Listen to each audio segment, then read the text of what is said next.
Welcome to Youth Ministry Great Games. Games 101, how to run games and how to ruin games.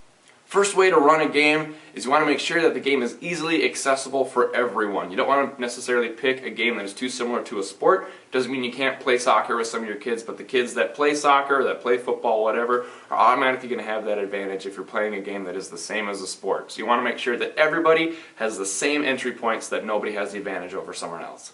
Number two, know how to play the game. You don't want to just read the instructions off the page in front of all your kids and be like, all right, let's try it. What you want to do instead is to already have seen the game in motion, which is the point of these videos, and to try it out with a small group of people before you lead it in front of a whole bunch of people. Number three, own it. Once you've played a game for a while, start messing with it. That's the beauty of games. You can make 1,000 different variations. Play it so much, lead it so much, that you are known for this game. You play it unlike anybody else. If you play this game so much, it becomes your ace in the hole kind of game, where if you need to fill a random 10-20 minutes, bam, here's the game that I'm the master of.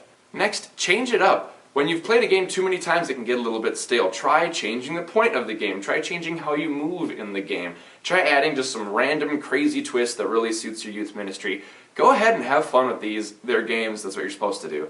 Lastly, teach it well. You don't want to just read the instructions off a page and go. Try it with a small group first. Allow time for questions. Show it with a small group of kids in front of everybody else in slow motion. When people don't understand a game, that's when it's going to fail. How to ruin games.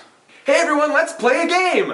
The number one way to ruin a game is to say you're playing a game. A lot of older kids and adults will not want to play games no matter what. But if you just start the game without saying you're playing a game, you just say, all right, everybody get in a circle, or just start the instructions, all of a sudden people are playing a game, and all of a sudden people are enjoying it. Another way to make a game fail is to keep playing a game that's not working. If it bombs, that's fine. Just stop, regroup, try to tweak it for the next time. Maybe it'll work the next time. Another way to ruin games is to embarrass the losers. A lot of games will have winners and losers. You don't need to dwell on the fact that anybody won or lost. You can tell a game is a success if no one is keeping score. Another way to ruin a game is to win it, or to not show good sportsmanship. You can go ahead and play hard, but you don't want to win the game that everyone's expecting you to win, because how cool is it if you're the kid that got the youth director out? Your number one job is to cheer on your kids, not to have them cheer for you.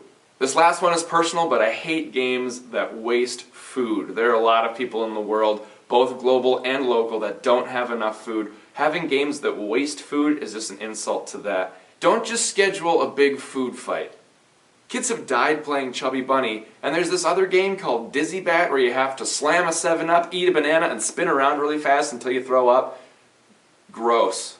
The last thing a lot of us youth directors need to think about is the extrovert-introvert dynamic. I am very much an extrovert, and I know several other youth directors that are extroverts. I also do know several youth directors that are introverts, but it seems to be far fewer love to play games. Here's the thing we need to think about. Putting an introvert in front of everybody is not going to be a good fit for them. They're going to feel uncomfortable. Extroverts don't mind it one bit. Try to think about how the people of the opposite vertness are going to think about when you play your game. All of this stuff is just my own thoughts, but do take some of these into consideration. But remember, games are supposed to be fun. Let them be that. I hope you enjoyed this video. If you have any other thoughts or variations on what we've talked about, feel free to leave them down in the comments below. Don't forget to subscribe if you want to for more updates as we go.